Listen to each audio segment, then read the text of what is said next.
ব্যক্তি ডাক দিয়া কয়, জগতের মানুষে, আমার চাচাতো বোনটার প্রতি আমার বড় আকর্ষণ ছিল। আমার মনটা চাইছে আমি যদি আমার চাচাতো বোনটার একটা রাত্রের জন্য পাইতাম, আমি তার সঙ্গে আদর সোহাগে সময় কাটাইতাম। ও আল্লাহ, আমার একটু সুযোগ করে দেন না। আর আমি ডাক দিয়া বললাম, আল্লাহ রে, এমন টাইমে দেখলাম আমার ঘরের সামনে আমার চাচাতো বোন এসে দাঁড়িয়ে রয়েছে। আমারে ডাক দিয়ে কয়, ভাই আমার 100 দিরহাম ধার লাগবে, হাওলাত লাগবে, দেন না গো। আমার আপনি 100 দিরহাম দেন। আমি আমার চাচাতো বোনকে প্রস্তাব করলাম, এ চাচাতো বোন, আমি তোমার 100 দিরহাম দিতে রাজি। বলে কোন শর্তে? বলে যদি তোমার দেহটাকে আমাকে ভোগ করতে দাও। নাউজুবিল্লাহ নাই? যদি তোমার দেহটা 100 দিরহামের কারণে আমার ভোগ করতে দাও। চাচাতো বোন ডাক দিয়ে কই, ভাইজান আপনি যদি চান ভোগ করতে পারবেন, তবে আপনি এখন আমার 100 দিরহাম দিয়ে আমার বিপদটা সারাই দেন। এবার চাচাতো বোনের কথাটা শুনি না, ভাইজান 100 দিরহাম দিয়ে দিলাম। পরের দিন রাত্রবেলা আমার চাচাতো বোন আমার ঘরে আসছে। আমি তার দইরা আমার খাটের উপর যখন তার সঙ্গে বৈধ মেলামেশা করার জন্য সম্পর্কে লিপ্ত হব, এমন টাইমে আমি তাকে দেখলাম আমার চাচাতো বোনের চোখ দিয়া পানি পড়তেছে। আমি জিজ্ঞাসা করলাম, বোন তুমি কেন এমন ভাবে কান্না করো? আমার বোনটা আমার ডাক দিয়া কয়, ভাই আমি কান্না করার অন্য কোনো কারণ না, বাইরে তোমার কাছে আল্লাহর দোহাই দিয়ে বলি, তুমি আমার ইজ্জতটারে নষ্ট করো না, আমার আল্লাহ তাআলারে ভয় করো। আমি ওই দিন আল্লাহরে ভয় কইরা আমার চাচাতো বোনের ইজ্জতটাকে আমি রক্ষা করে তারে ছেড়ে দিয়েছি। ও আল্লাহ, আমার জীবনে আর কোনো ভালো কাম নাই, এই ভালো কামটার উসিলায় তুমি আমারে মাফ করে দাও। আমার আল্লাহ দোয়া কবুল কইরা বনি ইসরাইলের ওই 3 জন বাদ ব্যক্তির গুহার সামনে থাইকা 2 নাম্বার পাথরটারে সরাইয়া নিয়ে গেছে। এবার 2 জন ডাক দিয়া কই, দেখছস নি রে, ভালো কাজের উসিলা দিয়া দোয়া করলে আল্লাহ দোয়া কবুল করে। আল্লাহুম্মা সাল্লি আলা সাইয়্যিদিনা মাওলানা মুহাম্মদ ওয়া আলা আলি সাইয়্যিদিনা মাওলানা।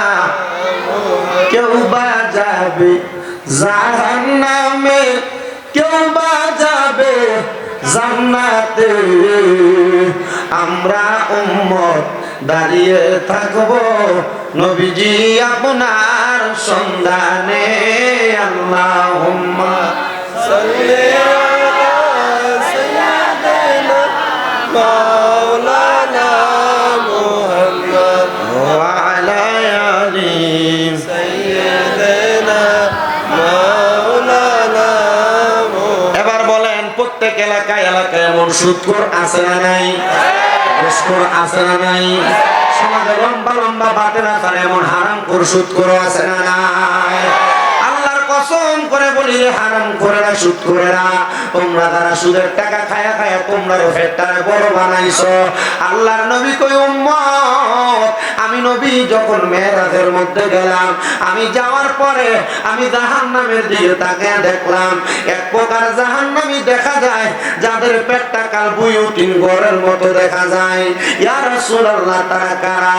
আমার নবী কয়, তারা আর কেউ না, তারা হইল দুনিয়ার হারাম করে না, যারা সুদের টাকা খায়া খায়া, ঘুষের টাকা খায়া খায়া, পরের হক মাইরে খায়া খায়া তাদের পেটটা বড় বানাইছে। আমি নবী শুধু তাই দেখলাম না, আমি তাকে দেখলাম গো, বড় বড় সাপেরা ওই ব্যক্তির কলিজার মধ্যে আঘাত করতেছে। ও মায়ার নবী গো, দয়ার নবী গো, তার মানে বোঝা যায় যারা হারাম খায়, যারা সুদ খায়, যারা ঘুষ খায়, যারা পরের হক মাইরা মাইরা খায়, আমার আল্লাহ তাআলা তাদেরকে যন্ত্রণাদায়ক শাস্তি দিবে। আমার নবী কয়, শুধু তাই না, শুধু আমার আল্লাহ তাআলা শাস্তি দিবে না, এরা দুনিয়াতেও কষ্ট পাবে, আখিরাতেও কষ্ট পাবে। ও দুনিয়ার মানুষ, সম্পদ তো অনেক বানাইলা, টাকা পয়সা তো অনেক বানাইলা, দ্বন্দ্বলতের জন্য পাগল হয়ে গেলা, কিন্তু তোমার এই দ্বন্দ্বলত তোমার মরার পরে কাজে আসবে না। কাজে আসবে 2টা জিনিস, একটা হইল ঈমান, আর একটা হইল তোমার নেক আমল।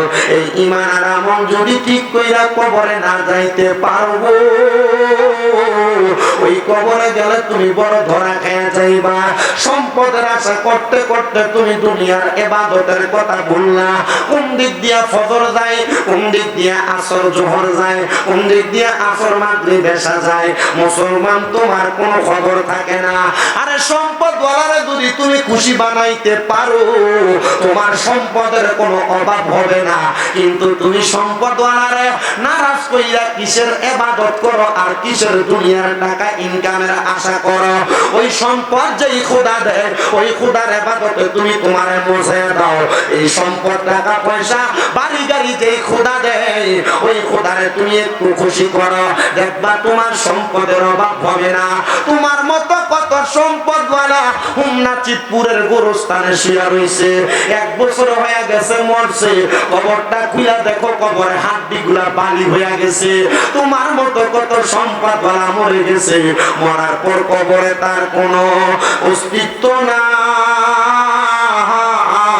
এই জন্য তোমার কাছে আবদার জানাই, দুনিয়ার সম্পদ অর্জনের পাশাপাশি আমার আল্লাহ তাআলার ইবাদত কইরা আখিরাতের সম্পদ অর্জন করো। এই জন্য আশিক বলে, আরে চোখেরই পলকে তুমি হতে পারো না, সে চিরতরে বন্ধ হবে তোমারই নিঃশ্বাস। হবে এলান তোমারই নাম মসজিদের মাইকে, বলেন হবে এলান তোমারই নাম মসজিদের মাইকে। বাড়িওয়ালা নাই রে বাড়ি, নাই রে দুনিয়াতে, বাড়িওয়ালা নাই রে বাড়ি, নাই রে দুনিয়া। তোমার বয়ে থাকতো মানুষ ছিল বাহাদুরি, ভাবনি হাওয়ায় ওরা তুমি যে রঙিনী ঘুড়ি। সুতোয় টানে দিলে মালিক, সুতোয় টানে দিলে মালিক পারবে না থাকিতে। বাড়িওয়ালা নাই রে বাড়ি, নাই রে দুনিয়াতে, বাড়িওয়ালা নাই রে বাড়ি, নাই রে দুনিয়া। বাড়ি গাড়ি মেল ফ্যাক্টরি টাকার পাহাড়, বিলাসিতায় কেটেছে জনম কতই অহংকার। বাড়ি গাড়ি মেল ফ্যাক্টরি টাকার পাহাড়, বিলাসিতায় কেটেছে জনম কতই অহংকার। দামি কাপড় ছেড়ে হবে, দামি কাপড় ছেড়ে হবে সাদা কাফন পরিতে। বাড়িওয়ালা নাই রে বাড়ি, নাই রে দুনিয়াতে, বাড়িওয়ালা নাই রে বাড়ি, নাই রে দুনিয়াতে। মুসলমান ও নবীর উম্মতের দলেরা, সম্পদের জন্য পাগল হয়েও না, দুনিয়ার বাড়ি গাড়ির জন্য পাগল হয়েও না। যেই মালিক সম্পদ দেয়, যেই মালিক বাড়ি দেয়, যেই মালিক টাকা পয়সা দেয়, ওই মালিকের জন্য পাগল হয়ে যাও। এবার আমার আল্লাহ তাআলা কোরআনুল কারীমে বলতেছে, ইয়া আইয়ুহাল্লাযীনা আমানু, ওহে যারা ঈমানদার, ইত্তাকুল্লাহ, তোমরা আমি আল্লাহকে ভয় করো। ওয়াল তানজুরু নাফসুম মা কদ্দামাত লিগাদ, তোমাদের তাকানো উচিত তোমাদের পূর্ববর্তীদের দিকে, তারা তাদের আগে কি প্রেরণ করেছে। আল্লাহ আবার বলেন, ইত্তাকুল্লাহ, তোমরা আমি আল্লাহকে ভয় করো। ইন্নাল্লাহা খাবীরুম বিমা তা'মালুন, নিশ্চয়ই আমি আল্লাহ তাআলা বান্দার অন্তরের খবর সম্পর্কে জানি। ও আল্লাহ, আপনি তো আমাদের অন্তরের খবর জানেন, আপনি তো আমাদের মনের খবর জানেন। আল্লাহ, আপনার কাছে জানতে চাই, আপনি মনের খবর তো জানেন, আপনি কেন আমাদের মনের আশা পূরণ করেন না? আমি জানি না আজকে পর্দার অন্তরালের কত মা বোনেরা তার মনে কোন আশা নিয়ে জানি বসছে। আমি জানি না কোন মুরব্বী বাবারা কোন আশা নিয়ে বসছে, কিন্তু মুসলমান যত আশা নিয়ে বসেন না কেন, আপনারা বলেন আমার আল্লাহ চাইলে আমাদের প্রত্যেকের মনের আশা পূরণ করতে পারে কি পারে না? সম্পদ সম্পদ যেহেতু জুড়াইতেছেন, একটু আমার আল্লাহর ভয় কইরা জুড়াইয়েন। এই সম্পদের হিসাব আল্লাহর কাছে দেওয়া লাগবে। বাড়ি একটা, বাড়ি দুইটা, বাড়ি তিনটা, জায়গা জমির কোনো অভাব নাই, দোকানের কোনো অভাব নাই, ব্যাংক ব্যালেন্সের কোনো অভাব নাই। প্রত্যেকটা বাড়ি, প্রত্যেকটা জায়গা, প্রত্যেকটা টাকার হিসাব দেওয়া লাগবে। শোনেন, একজন আল্লাহ তাআলার খাস বান্দার কথা, যিনি ইরাকের জমিনে বসবাস করতেন, যার কাছে বাদশাহিত্ব ছিল, ওই বাদশা ডাক দিয়ে বলে, আমার কত প্রজা ছিল, তারা আমার কাছে আইসা বারবার সম্পদ কামনা করত, আর বলতো, ও বাদশা গো, আপনি আমাদেরকে সম্পদের ব্যবস্থা করে দেন, আমাদের বেতনটা একটু বাড়িয়ে দেন, যেন আমরা এই সম্পদ দিয়ে বেশি বেশি ভালো খাইতে পারি, বেশি বেশি পড়তে পারি, সুন্দর বাড়ি বানাইতে পারি। বাদশা বলে, আমার প্রজার দলেরা, তাইলে তোমরা সম্পদ বেশি চাও? বলে, হ্যাঁ, আমরা সম্পদ চাই। এ আমার প্রজার দলেরা, সম্পদ যদি তোমরা বেশি চাও, তাইলে দুনিয়ার জমিনের মধ্যে থাকা অবস্থায় তোমরা আল্লাহ তাআলার ইবাদত করো। প্রজা মানুষ, সাধারণ মানুষ ডাক দিয়ে কই, বাচ্চা, আমরা তো খাবার খাওয়ার সময় পাই না, কাজ করতে করতে সময় চলে যায়, আমরা কেমনে আল্লাহর ইবাদত করব? এমনি তো আমরা আল্লাহ তাআলার ইবাদত বেশি করতে পারি না। এ আমার প্রজা, নাও নাও নাও, তুমি আমার সামনে আসো, আমি তোমার হাতে 5টা টাকা তুলে দিলাম, আমি তোমার হাতে 5টা দিরহাম তুলে দিলাম। এবার ওই বাদশা ডাক দিয়ে আনলেন তার সেনাপতি প্রধানকে, তারে ডাক দিয়ে আইনা তার হাতে 500 দিরহাম দিলেন, দিয়া বলে, এ আমার প্রজা, এ আমার সেনাপতি, সেনাপতি তোমার দিলাম 500 দিরহাম, প্রজা তোমার হাতে দিলাম 5 দিরহাম, যাও তোমরা এটা নিয়ে বাড়িতে চলে যাও। তবে সাবধান, সতর্ক, আগামীকালকে তোমাদের এই টাকার হিসাব দেওয়া লাগবে। কি দেওয়া লাগবে? হিসাব দেওয়া লাগবে। সেনাপতিকে দিলেন 500, প্রজাকে দিলেন 5 টাকা। প্রজা ডাক দিয়ে কয়, বাদশা গো, সেনাপতি হওয়ার কারণে আপনি তারে বেশি দিলেন, আর আমি প্রজা হওয়ার কারণে আপনি আমারে কম দিলেন। ও বাদশা, আপনি ইনসাফ করেন নাই। বলে, যাও যাও যাও, আগামীকালকে 5 টাকার হিসাব দিবা। আর ও সেনাপতি, তুমি এইটা দিয়া তুমি আগামীকালকে হিসাব দিবা। এবার বাদশা এবং সেনাপতি দুইজন মিলা সুন্দর করে তাদের টাকা নিয়ে চলে গেলেন, আর প্রজা চলে গেলেন প্রজার বাড়িতে। প্রজা ডাক দিয়ে কয়, আমার কাছে মাত্র 5 দিরহাম, আমি এটা দিয়ে বেশি কিছু করতে পারবো না। আরে 5000 টাকা, 5 টাকা দিয়ে কি আর করব? আমি টাকাটা আমার কাছে জমায়া রাখলাম। আর সেনাপতি 500 দিরহাম পায়া সুন্দর বকরি কিনা জবাই করে খায়। সেনাপতি 500 দিরহাম পায়া সুন্দর জামা কিনা গায়ে লাগায়। সেনাপতি 500 দিরহাম পায়া স্ত্রীকে দামি উপহার দেয়। সেনাপতি 500 দিরহাম পায়া আনন্দ ফুর্তি করতেছে তার বাড়িতে। এবার ওই ইরাকের বাদশা ডাক দিয়া কয়, জগৎবাসী গো, এবার আমি একটা বড় আগুনের চুলা বানাইলাম। কি বানাইছি? আগুনের চুলা। কথা কন্যা, কি বানাইছি? বড় একটা আর লাকড়ির চুলা বানাইলাম। আর লাকড়ির ওই চুলাটার উপরে আমি বড় একটা লোহার পাতিলা লাগাইয়া দিলাম। যেই লোহার পাত্রা আগুন জ্বলতে জ্বলতে গরম হয়ে গেছে। আর ইরাকের সব মানুষ আমি বাদশার ডাকে আসছে, এমন ভাবে হাজার হাজার মানুষ ইরাকের রাজধানীতে হাজির হয়ে গেছে। সবাই দাঁড়ায়া ডাক দিয়ে বলতেছে, বাদশা, আপনি কেন আমাদেরকে ডাক দিলেন? বলে, অন্য কোনো কারণে ডাক দেই নাই, একটাই মাত্র কারণ, একটাই মাত্র কারণ, আমি গতকালকে আমার একজন প্রজাকে 5 দিরহাম দিছি, আমার সেনাপতিরে আমি দিলাম 500 দিরহাম। সেনাপতিরে দেওয়ার কারণ হইল, সেনাপতি আমার রাজ দরবারের মাল, বাইতুল মাল থেকে সে চুরি করে করে মাল নিয়ে যায়। মানুষ তো সম্পদের জন্য চুরি করে, এই যে সুদের টাকা খায় সম্পদ বাড়াইবার লাগিয়া। কথা কয় না? ঘোষের টাকা খায় সম্পদ বাড়াইবার লাগিয়া। মানুষের জমি দখল করে সম্পদ বাড়াইবার জন্য। ও মুসলমান, ওই বাচ্চা ডাক দিয়া বলে, আমার সেনাপতির স্বভাব ছিল সে আমার অনস্বীকার্যের চোখ ফাঁকি দিয়া আমার বাইতুল মাল থেকে মাল চুরি করে। আর আমার প্রজা মাল চুরি করে না, শুধু সম্পদ কামনা করে। আমি আমার সেনাপতিরে 500 দিরহাম দিছি, যদিও জানি সে চোর। আপনারা দেখবেন এলাকার সুদখোরেরা সুদের টাকা দিয়া বিল্ডিং বানাইছে, বাড়ি বানাইছে, সুন্দর সুন্দর জায়গা তুমি বালা বালা খায়। আর রিক্সা দেবে ড্রাইভার এবারে শাক পাতা আলুর ভর্তা ডাল দিয়া ভাত খায়। উদার কসম করে বলি সুৎখোরের মুরগা রানের চাইতে রিক্সা ড্রাইভার আর কৃষকের ঘরে আলুর ভর্তার ডাল দেই বড় উত্তম হালাল খাবার।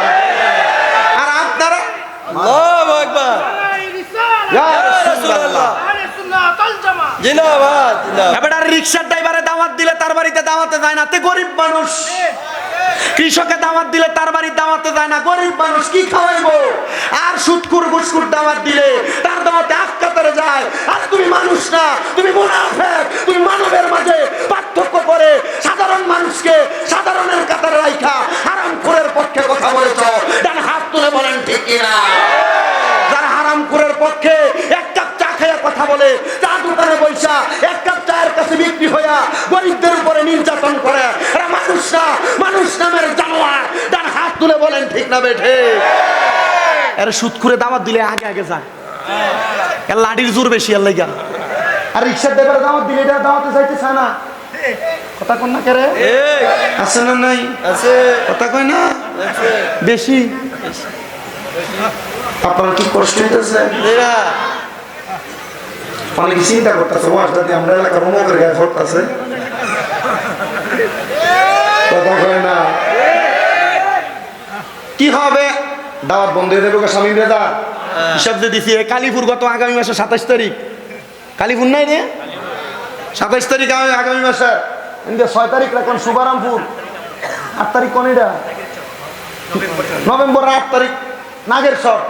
আমি বুঝতেছি না, মাহফিল দি সপ্তাহে হুমনার বাঞ্ছারামপুরে মারহাবা কন। আচ্ছা এই উচিত কথা কইলে কি দাওয়াত বন্ধ হয়ে যাবো গা?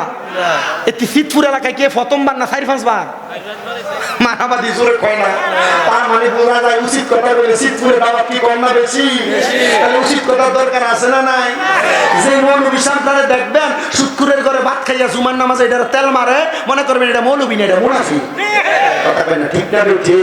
কি হবে আলেম সাজে সমাজেতে যদি না হক কথা উচ্চ সুরে না বলিতে? চাকরির বয় করো যদি ছেড়ে দাও ইমামতি, চাকরির বয় করো যদি ছেড়ে দাও ওই না গদি। কি হবে আল্লাহকে ধোঁকা দিয়ে?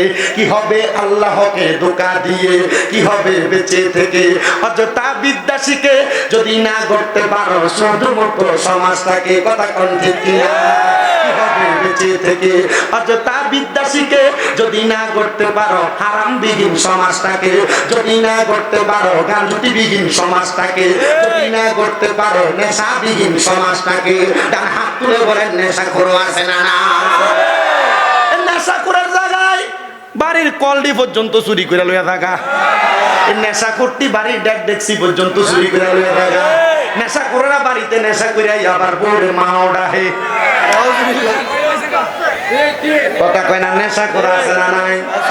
নেশা করে গোলা বান্দিরে আল্লাহ রাস্তে তোমার পায়ের মধ্যে হাত দিয়ে বলি, যে নেশা করে তোমার বন্ধু বান্ধবের সাল্লাই হইয়া, যে দোস্ত তোমার ফান দিয়ে কইছে একবার সিগারেট খেলে কি হইবে একবার খাইয়া দেন। যত সিগারেট করাছে জিজ্ঞাসা করে দেখেন সিগারেট খানা শিখবি কার কাছে?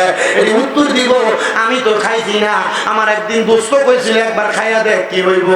একবার খাইয়া দেখতে যাইয়া এখন এটা আমার সঙ্গী হয়ে গেছে। কথা কয় না? আছে না নাই? আব্বাজি আল্লাহর নবী বলছেন যদি তোমরা জাহান্নামী মানুষ দেখতে চাও তাদের দিকে তাকাও। ইয়া রাসূলুল্লাহ কারা? বলে যাদের মুখের ভিতরে আগুন দেখা যায়। আচ্ছা আপনারা কোন তো হুজুর ও বীর ভাই আপনি কোন তো কারা মুখের ভিতরে আগুন দেখায়? যদি বিড়ি খুর, যদি সিগারেট খুর। একটার একদিন প্রশ্ন করছি, বাথরুমের ভিতর থেকে ধোঁয়া আইতেছে, বাইরে দাঁড়ায় রয়েছে। আমি কইলাম ইয়া এরে বাথরুমের ভিতর থেকে ধোঁয়া, তুই কি বাথরুমে বয়ে কিছু করছ? কহ একটা সিগারেট খাইলাম। সিগারেট বাথরুমে বয়ে খাইলি কা? কই বাথরুমে বয়ে সিগারেটটা না খাইলে বাথরুমটা ক্লিয়ার হয় না। নাউজুবিল্লাহ জোরে কবে না? প্রধান অতিথি সব তাকবীরটা একটু জোরে হবে।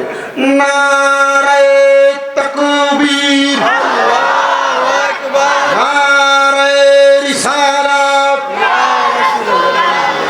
নারায়ে গাউসিয়া। প্রধান অতিথির আগো এবার আপনারা কোন নেশাখোর এলাকায় এলাকায় আছে না নাই? সুদখোর এলাকায় এলাকায় আছে না নাই? ঘুষখোর এলাকায় এলাকায় আছে না নাই?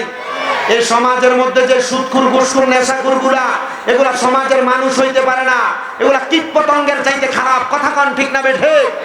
এই নেশাখোরগুলার জন্য বাড়ির কলডি বালা মতো বেরিয়েতে রাখতে পারে না, ডেক ডেকসি রোজি দিতে পারে না।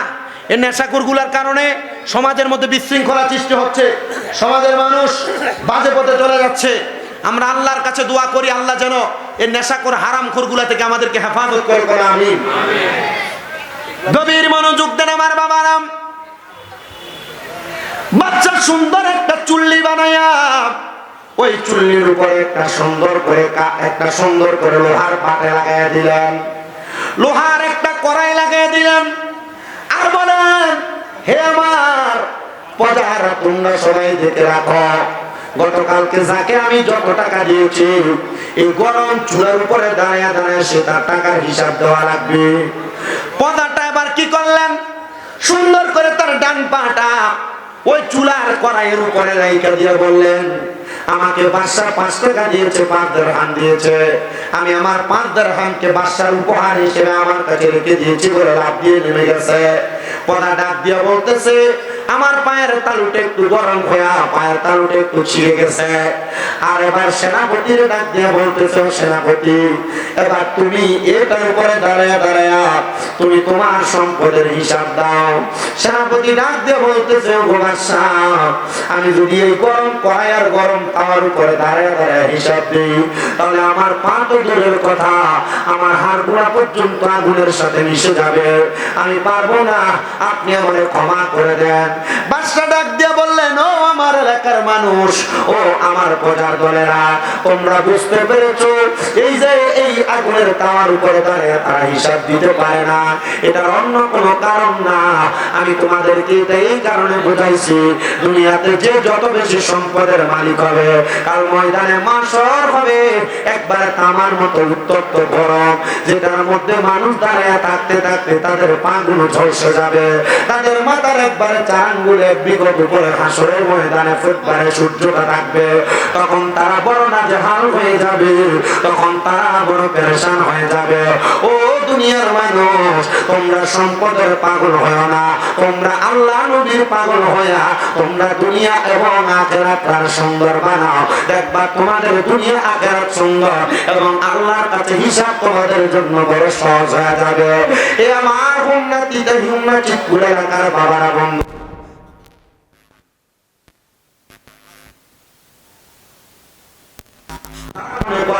আমি সমাজের মধ্যে ফিতনা তৈরি করতে পারলেই মনে হয় ভালো। যারা দোকানে বৈশা বৈশা মানুষের নামে বদনাম করে, 5 আগস্টের পরে এলাকার মধ্যে অনেক মানুষকে দেখা গেছে যারা সমাজের মধ্যে থাইকা থাইকা একজন আরেকজনের ব্যাপারে খারাপ মন্তব্য কুটনামি করছে, মানুষকে হয়রানি করেছে। আল্লাহ তাআলার কাছে আমরা ফরিয়াদ জানাই, আল্লাহ এই হোমনা থানার মানুষ বড় সরল সোজা মানুষ, আল্লাহ তাদেরকে তুমি এমন ভাবে দুনিয়াতে দিন পরিচালনা করার সুযোগ দাও, তারা যেন তুমি আল্লাহর ভয় করে রাসূলের পথ মোতাবেক চলতে পারে, সেই তৌফিক আল্লাহ আমাদেরকে দান করেন। জোরে জোরে পড়েন আমিন। সমাজে যারা বাজে কাজ করে, মানুষের ক্ষতি করে, এক শ্রেণীর মানুষ দেখবেন যারা দোকানে বৈশা বৈশা মানুষের ক্ষতি কিভাবে করা যায় চিন্তা করে, কি নাই এমন? যারা মানুষের কিভাবে ক্ষতি করা লাগবে এমন চিন্তা করে। এ মুসলমান, বনি ইসরাইলের এমন 3 জন লোক ছিল যারা মানুষের ক্ষতি করার জন্য পাগল পারা ছিল। মানুষকে এমন ভাবে ক্ষতি করত যে ক্ষতি সাধনে কইরা বনি ইসরাইলের মানুষগুলা বড় অবাক হয়ে যাইতো, কারা আমাদেরকে এত ক্ষতি করে, কিন্তু এমন লোক তাদের ক্ষতি করে যে ক্ষতিগুলা তাদের কাছের লোক, আপন লোক। কিন্তু ওই 3 ব্যক্তি বলেন, আমরা পরবর্তী সময়ে মানুষের ক্ষতি করার যখন চেষ্টা করতে লাগলাম, আমরা তাকে দেখলাম মানুষ আমাদের ক্ষতির কারণগুলা যাই না ফেলে, তখন তারা আমরা ক্ষতি করার আগে সতর্ক হয়ে যায়, সাবধান হয়ে যায়। আপনারা কি আমার কথা বুঝতেছেন? বনি ইসরাইলের 3 ব্যক্তি মানুষের ক্ষতি করত, কিন্তু সর্বশেষ তারা যখন ক্ষতি করার জন্য যাইতো মানুষ আগে থেকে সাবধান হয়ে যাইতো। তারা চিন্তা করলো, তারা জানতে পারে কিভাবে আমরা যে তাদের ক্ষতি করব। এই কথা চিন্তা কইরা তারা বলল, চলো আমরা ক্ষতি করার যে প্ল্যানটা করি, রুটম্যাপটা করি, আমরা এটা এই এলাকা থেকে অন্য এলাকায় যায়া সেখানে ফন্দি কইরা তারপরে এই এলাকার মানুষকে ক্ষতি করব। আচ্ছা বলেন, মানুষের ক্ষতি করা এটা কি ভালো কাজ? জোরে বলেন না তো। সাবেক চেয়ারম্যান সাহেব কোনটা? আপনি না? এই যে চেয়ারম্যান সব চেয়ারম্যান হয় মানুষের লাভের জন্য না লসের জন্য? কিন্তু এই লাভ করাইতে যাইয়া এক পক্ষের ক্ষতি হয়, হয় না? এক পক্ষের ক্ষতি হয়, বিচারে একজন ঠগে একজন জিতে। এখন ঠগুইনার ভোটটাকে চেয়ারম্যানরা দেয় আপনি মনে করেন? আমি জীবনও বিশ্বাস করি না। চিন্তা করে এর দোষ, চেয়ারম্যান যদি তার হক কইয়া যদি তারা জিতিয়ে দিত চেয়ারম্যানের ভোটটা দিত, কথা কয় না? কিন্তু না, চেয়ারম্যান যদি উচিত বিচার না করে, আল্লাহর নবী বলে কাল হাসরের ময়দানে 7 প্রকার ব্যক্তি আমার ছায়া তলে থাকবে, লাওয়ায়ে হামদের পতাকার নিচে থাকবে। এর মধ্যে 1 নাম্বার ইমামুল আদল, যারা ন্যায় বিচার করে। চেয়ারম্যান যদি ন্যায় বিচার না করে আল্লাহর ওই পতাকার নিচে থাকতে পারবো? তো চেয়ারম্যান সাহেবরা এই ন্যায় বিচারটা কইরা দেয়, কিন্তু আমরা সমাজের মানুষ এই ন্যায় বিচারটা পছন্দ করে না। যেটা তলে দিয়ে 100 টাকা আর 1000 টাকা খাইয়া বিচার ঘুরিয়ে দেয়, এটার পক্ষে কথা বলে, এরা মুনাফিক, এরা বেঈমান। কথা বলেন না, ঠিক না বেঠে? চা খাইয়া বিচার ঘুরানো যাবে? সাবধান, সতর্ক। বনি ইসরাইলের 3 ব্যক্তি কি করলেন? পাহাড়ের গুহার মধ্যে ঢুইকা তারা এবার মানুষের ক্ষতি করার জন্য প্ল্যান করতে লাগলেন, বুদ্ধি করতে লাগলেন। আর আমার আল্লাহ কয় আমি আল্লাহ তাআলার কুদরতের খেলা কেউ বোঝে না। আল্লাহ কয় এ 3 বান্দা, তোমরা যত মানুষের ক্ষতি করার জন্য চেষ্টা করলা, আল্লাহ তাআলা কুদরতি ভাবে পাহাড়ের গুহার মুখের ভিতরে 3টা পাথর আইনা ফালাইয়া দিছে। আর এই 3 জন খারাপ মানুষ চিন্তা করে যে তো পাথর আইনা ফালাইয়া দিছে, আমরা মনে হয় এখান থেকে বের হতে পারবো না। 1 দিন 2 দিন করে অনেক দিন পর্যন্ত গুহার মধ্যে আটকে আছে, কিন্তু গুহা থেকে বের হতে পারতেছে না। এবার ওই 3 ব্যক্তি ডাক দিয়ে বলে আল্লাহ যদি আমাদেরকে না বাঁচায়, এই গুহা থেকে আমাদেরকে আর কেউ বাঁচাইতে পারবে না। আসলে কোন মানুষ, চলো আমরা আল্লাহ তাআলার কাছে আমাদের কোন ভালো কাজের উসিলা দিয়ে দোয়া করি। এবার একজন ডাক দিয়ে বলে আমার কোনো ভালো কাজ নাই, আমার একটা ভালো কাজ আছে। বলে কোন ভালো কাজ আছে বলো না? বলে আমার বাড়িতে একজন ব্যক্তি সারাদিন 1 মাস পর্যন্ত চাকরি করেছে, তার বেতন ছিল 2 কুচি করে চাউল, আর 1 বেলা তারে আমি খাওয়াইতাম। সে 1 বেলা খানা খাইয়া সে 2 কুচি চাউলগুলো আমার কাছে আমানত রাখছে, জমা রাখছে। আর আমার বলছে ও আমার মালিক, আপনি আমার এই চাউলগুলো আপনার কাছে আমানত রাখবেন, আমি নিয়ে যাব। 1 মাস কাজ শেষ হওয়ার পর আমার ওই কাজের লোকটা বাড়ি থেকে বিদায় হয়ে গেছে। এবার আমাকে 1 মাস 2 মাস 3 মাস পর্যন্ত চাউলগুলো আমার কাছে। দেখবেন চাউল 2-3 মাস থাকলে চাউলের মধ্যে পোকা ধরে, কেরি পোকা। এবার বাদশা ডাক দিয়ে কই ও আমার এলাকার মানুষ, আমি যখন দেখলাম চাউলগুলোর মধ্যে পোকা ধরে গেছে, আমি আবার চাউলগুলো বাজারে বিক্রি করে অনেকগুলো ছাগল কিনলাম। ছাগল কিনা লালন পালন করতে করতে গরু কিনলাম। আমি গরুগুলা লালন পালন করার জন্য খামার বানায়া আমি সুন্দর করে আমার গরুগুলা লালন পালন করলাম। এমন এক সময় ওই কাজের লোক আইসা বলে হুজুর আমার চাউলগুলো আমার ফেরত দেন। আমি তখন তার জবাব দিয়েছি আমার সেনাপতি, এই আমার কাজের লোক, এই যে গরুর খামার দেখতে পাও, এই খামারের গরু সহ এগুলা তুমি নিয়ে যাও। এ বাদশা, এ আমার মালিক, আমি তো আপনাকে এতগুলা গরু আর খামার দেই নাই। বলে তোমার চাউলগুলো যখন নষ্ট হইতে লাগছিল, আমানত নষ্ট হয়ে গেলে আল্লাহর কাছে জবাব দেওয়া লাগবে, এই জন্য আমি তোমার চাউলগুলো বিক্রি করে বকরি ক্রয় কইরা গরু ক্রয় করে লালন পালন করে তোমার সম্পদকে আরো বাড়াইয়া দিচ্ছি, এটা তোমার আমানত, তুমি নিয়ে যাও। আল্লাহর কাছে দোয়া করে আল্লাহ আমার এমন কোন নেক আমল নাই, শুধু এই আমানতের কারণে তুমি আমি বান্দারে মাফ করে দাও। আল্লাহ তাআলা তার দোয়া কবুল করছে। ভালো কাজের উসিলায় গুহার মুখ থেকে 3টা পাথর তাইকা একটা পাথর সরাইয়া নিয়ে গেছে। ডাক দিয়া কই আল্লাহ ও মানিব গো, যেহেতু আপনি এই 3টা পাথর থেকে একটা ভালো কাজের উসিলায় একটা পাথর সরাইছেন, ওরে আমার বন্ধুরা আর 2টা ভালো কাজের উসিলা দিয়ে দোয়া করো, দেখবা আমার আল্লাহ দোয়াটা কবুল করবে। আমার আল্লাহ তো দয়ার আল্লাহ, আমার আল্লাহ তো মায়ার আল্লাহ। এমন দয়া করছে, এমন মায়া করছে। আরেকজন ডাক দিয়ে কয় আমার জীবনে আর কোনো ভালো কাম নাই, একটা ভালো কাম আছে। আমার একটা চাচাতো বোন ছিল বড় সুন্দরী, আমার মনটা তার দিকে সব সময় পড়ে থাকতো, আমি কখন জানি তার সঙ্গে মিলামেশা করব। ও পোলাপা, তোমার চোখের সৌন্দর্যের কারণে তোমরা যারা জিনাবে, ও আল্লাহ আল্লাহ গো। আরেকজন ডাক দিয়া কয় আমার সম্পদ নাই, আমার টাকা পয়সা নাই, আমি আমার বাড়িতে 2টা ওট লালন পালন করতাম, আমি দুইটা ওট লালন পালনের মধ্যে একটা মান্দা ওট আর একটা মেন্ডি ওট। মেয়ে যেই ওটটা, ওই ওটটা থেকে দুধ দহন কইরা আমি আগে আমার আম্মা জানলে দুধটা পান করাইতাম। এরপর আমার ছোট একটা বাচ্চা তারে পান করাইতাম। এরপর আমি আমার স্ত্রী একসাথে দুধ পান করতাম। আমার মারে দুধ পান করানো ছাড়া ওই দুধ আমরা পান করতাম না।